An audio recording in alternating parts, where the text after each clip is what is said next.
Hey, this is Zulem Urbina, and tune into the relay for the latest news in boxing all around the world. Thank you for supporting myself and other female boxers. We truly appreciate it. Welcome to the motherfucking relay. We're covering today's top boxing news. Ow! Okay, and now it's time for our weekend recap. We're going to kick it off with Terry Harper's first defense of her newly obtained WBA title against former IBF welterweight champion Ivana Habazin, who was a lot more formidable than I gave her credit for ahead of the fight. In the first round, Gave the first round to Terry Harper behind the jab and the half step back, managing the distance well. I gave the first round to Terry Harper, and the second round, which got off to a faster start than the first, saw Terry Harper stagger Ivana Habazin off a three-punch combination, almost knocked her down. Though I think their feet were tangled. Ivana might have been caught off balance, and when that three-punch combination landed, she was sent reeling into the ropes. I gave the second round to Terry Harper, the third round to Ivana Habazin, who got off to a strong start, pressuring Terry, landing a hard right hand. Eye-catching. Along with an eye-catching left hook. I gave the third round to Ivana Habazin, the fourth round to Ivana Habazin, who looked better on the inside than Terry did. Strong. You saw Terry stepping into her punches in that fourth round, applying pressure, but it looked to me like Ivana Habazin was getting the better end of the exchanges. Hanging tough and being better in the pocket. In the fifth round, I gave Ivana Habazin rounds 3 and 4. I gave the fifth round to Terry Harper, who was applying pressure on Ivana Habazin early, landing a good right hand and some good body shots, weaving under big hooks, dangerous ones. Don't forget, Ivana Habazin has more experience at these weights than Terry. Terry's only been up there for one fight. this was the second. This fight almost serviced as a reminder that Terry did used to compete as a super featherweight and a lightweight, that she's not a true junior middle. You could see the weight and power of Ivana Habazin's punches. You could see that even though the tail of the tape might be similar, Ivana's the bigger woman. Because it's a weight class, not a height class. I gave Terry Harper that fifth round. Landed a good right hand, some good body shots, weaving under some big hooks from Ivana Habazin, defensively sound, landing the cleaner punches. The fifth round went to the champion. Gave that one to Terry. Gave the sixth round to Ivana. Looked a tight round, a very scrappy round, most of which was spent mid-range to inside in the pocket. Ivana looked slightly better in the exchange, stronger. Terry did wise to stay behind a tight guard, catching those shots on the arms and gloves. We saw this throughout the entirety of the fight. But even when she was catching those shots on the arms and gloves, staying behind that tight guard, you got the sense that Ivana definitely is the bigger woman of the two. There did seem to be a lot of weight on those shots. I gave round 7 to Terry Harper. Ivana Habazin got off to a fast start, but Terry was showing the cleaner work. Ivana Habazin still looked formidable, but Harper looked more efficient and busier in the round. I gave Terry the 7th round and the 8th. Ivana Habazin looked to have slowed a bit in the 8th round, the pace catching up to her. Got cleaner work from Terry. Definitely winning on my scorecard, but not as emphatic, not as dominant as I expected it to be. Ivana was making her work. I gave Terry Harper the 9th round. Good 1-2s in that round. Good jab right hand combinations, movement, and she was a little better in the pocket. That round she was. Gave the 10th and final round, which was a very scrappy round,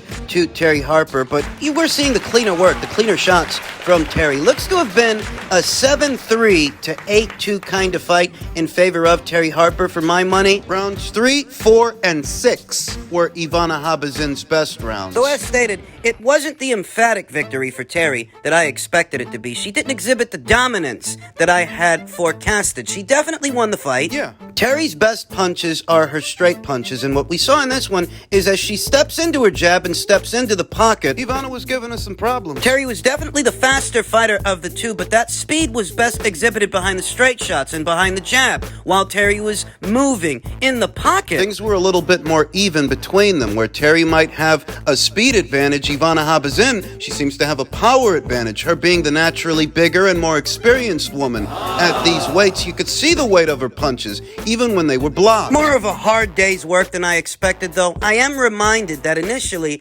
Terry wasn't supposed to fight Ivana Habazin. She just did a camp for a Cecilia Breakers fight, not an Ivana Habazin fight. Ivana Habazin was a short notice opponent. After Cecilia pulled out. If initially it were Ivana Habazin that Terry was preparing for, you have to wonder, what would that fight have looked like? Because this was impromptu. This was short notice, and Terry won the fight. She just didn't look as dominant as I expected. expected, and perhaps I think she would have if it were Ivana she were fighting from the get-go. Right. If this weren't a short notice fight. Just like that, Terry Harper racks up her first defense as a newly crowned WBA junior middleweight champion, a 2-division champion overall, having held the WBC at super featherweight, now the WBA at junior middle. Good experience this fight. Good experience opposite the ring, a former champion with more rounds in the bank than Terry. Based on the scarcity, the fact they're not having any luck getting Natasha Jonas in the ring, you wonder if Terry won't court the idea of perhaps moving down to welter or junior welter. Depending on the fight and the opportunity, there are some big fights to be made at 147 and 140 for Terry Harper, so long as she can make the weight. I don't think she'll dip down lower than that. Lower than 140? No way. Congratulations to Belter for getting the job done this past weekend as the defending champion. Then come to Jack Catterall's long-awaited, long-anticipated ring return in what was a battle of the Southpaws opposite the ring, Darragh Foley. A reminder that the people at Matchroom mean to make a Jack Catterall versus Regis Prograis fight, and Jack facing a Southpaw in what was his Matchroom debut. It's a reminder. He's not fighting a Southpaw for no reason. He's fighting a Southpaw because very soon he could be challenging another Southpaw. A champion. Really are a lot of fucking Southpaws at 140 pounds. Jesus Christ. Jack Catterall, Darragh Foley, Regis Prograis, Tosh Jailer, Gary Antoine Russell, Sandor Martin. As if this division isn't deep enough, you got all these Southpaws running around, and we know how tricky those Southpaws can be. Yesterday, we saw 2 Southpaws in the ring, in Jack Catterall and Darragh Foley, and Jack Catterall didn't miss a beat. he was sharp. Remember that before yesterday, it had been over a year's time since Jack Catterall saw action. He hadn't had a fight since the controversial Josh Taylor fight in February of last year. You never would have known. Not based on how he looked. Effective with the jab, leaning his head off to the left as he shoots the right. Sidling right. Circling Darragh Foley, who tried for wide sweeping shots, wide sweeping hooks that hit nothing but air. And Jack's not there, fighting out of a shell guard, rolling punches off the shoulder. Effective with the jab, and the straight. Landed that one too a couple of times. Eye-catching jab left-hand combinations from Jackcat. I feel like it was important for Jack to get out there and not just win, but win in style, win in dominant fashion, scoring 2 knockdowns throughout the course of this match, though having a point deducted. Jack was firing on all cylinders, reminding the world that he's the guy that unofficially beat Tosh Jailer, that by all rights that night in Scotland, a new undisputed champion should have been crowned, that it was no fluke. Jack can fight. Jack's world class. Very tricky managing the distance behind a judicious jab, and 2 good feet under him. scored a knockdown in the 7th round, but was deducted a point for hitting Darragh Foley while he was down. Scored another knockdown in the 9th round. He couldn't miss Darragh Foley with that jab. I think that was the best punch of the night for Jack Catterall, who by all rights should be an unbeaten fighter. That entire stable, Jack Catterall, Chantel Cameron. They're on fire. They're peaking. This fight, for me, really lended itself towards the potential buildup for what could be the Prograis fight. Regis Prograis, who's set to be having his hometown fight opposite the ring, Danielito Zorrilla, very soon. This fight reminded me why I'm so excited about that fight, because I view Jack Catterall as a better, more proven fighter than, say, Arnold Barboza. Regis Prograis's been taking a lot of heat for crossing over to Matchroom instead of Top Rank for the collapse of the Arnold Barboza fight. But I don't know why. It's not like Arnold Barboza has been taking the super lightweight division by storm. He hasn't. He looked bang average opposite the ring, Jose Pedraza. Remember that? Whereas Jack Catterall, the last 2 times we've seen him, he's looked impressive. He looked impressive opposite the ring, Josh Taylor, over a year ago. Over a year later, opposite the ring, Darragh Foley, he continued to impress. Darragh Foley, particularly ineffective with his broad strokes, wide sweeping shots with bad intentions on them, the subtleties of Jack Catterall. The effectiveness of the lead hand, I reiterate, he couldn't miss Darragh Foley with that jab, snapping his head back. Darragh couldn't keep his head off center, couldn't stay out of the way of that jab. Jack painted his face with it. Jack Catterall was firing on all cylinders, and I very much like what I saw. The movement, the jab, the counters, the speed,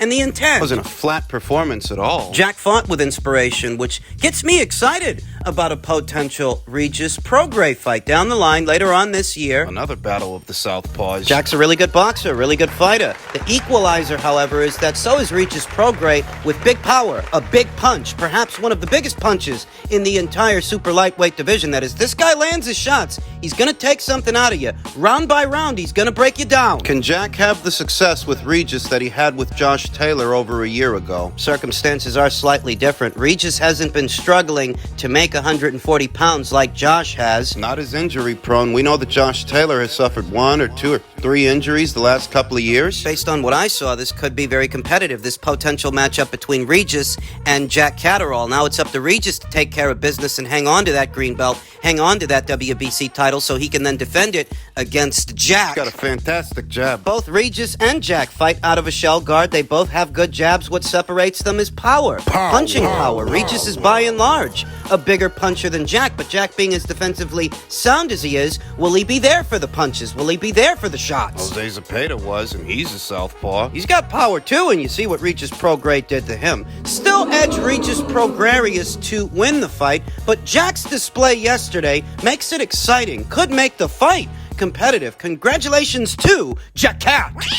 We then come to the main event of that same card, the rematch between Mauricio Lara and Lee Wood. For the WBA featherweight title that was only on the line for Lee Wood as a result of that weight fiasco. BBBOC's weight stipulations, all that jazz. We've already talked about that. Let's talk about what we saw. Some may cite Mauricio Lara looking particularly flat yesterday, but you know what? He looked flat in the first fight. I think people tend to forget that he was losing that first fight until that Hail Mary left hook. I think that Lee Wood picked up where he left off from the first fight in the second. That's what I think, exhibiting a lot of range control behind the jab. Measuring the distance, being careful, minding his feet, minding Mauricio Lara. Mauricio Lara, who showed a good up jab on occasion, though didn't have much success with it, building off of it. 2 good feet from Lee Wood, taking a half step back when necessary. Bouncing out of range, then getting back on his jab, doubling and tripling up off the jab, being careful, cautious. Good jabs, good right hands, good boxing from Lee Wood. Fought a more careful, cautious version of the fight that he fought in the first fight. Here in the second, he was able to secure the W. I didn't think he would. Being honest with you,